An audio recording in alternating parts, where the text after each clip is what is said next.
सर्दियों की सुबह अरावली की घाटियां कोहरे से ढकी है। दूर कहीं नगाड़े की थाप और शंख की गूंज समय को थाम लेती है। एक बूढ़े इतिहासकार की आवाज गूंजती है, जब भारत के राजा अपने अपने किलों में कैद थे, तब एक सिंह अपने राज्य नहीं, भारत की अस्मिता के लिए खड़ा था। यह है लोहगढ़ का शेर, समरवीर सिंह की कहानी। घाटियों से उठता है एक किला, लोहगढ़।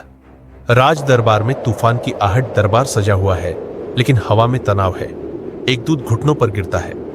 महाराज, सरहद जल रही है। सुल्तान बहरूम शाह की सेना ने गांव तबाह कर दिए।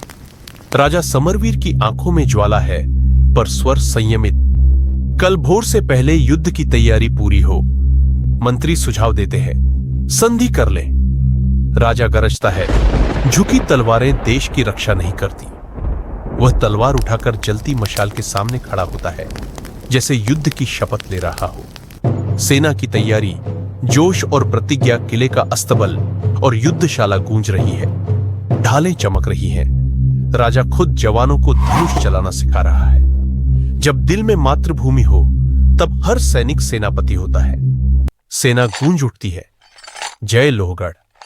रात के अंधेरे में राजकुमारी सौम्या खगोल का अध्ययन कर रही है। तभी एक गुप्तचर छाया से निकलता है।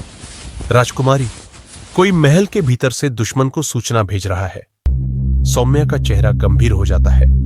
जब किले की दीवारों में ही दरार हो, तो कोई भी हमला सफल हो सकता है। यह खबर तुरंत राजा तक पहुंचे। समरवीर एक पुरानी तलवार को धार दे रहा है। एकांत में बैठा वह न सिर्फ तलवार, बल्कि आत्मा को भी तैयार कर रहा है। मंत्री आता है।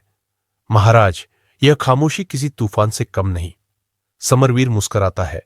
जब पहली तलवार उठेगी, धरती गूंजेगी, लोहगढ़ जिंदा है। विश्वासघात की रात, किले की बाहरी दीवार पर एक नकाबपोश व्यक्ति दुश्मन को पत्र दे रहा है, पर उसे देख रही है सौम्या। वह सब समझ चुकी है। अब यह युद्ध सिर्फ जमीन का नहीं,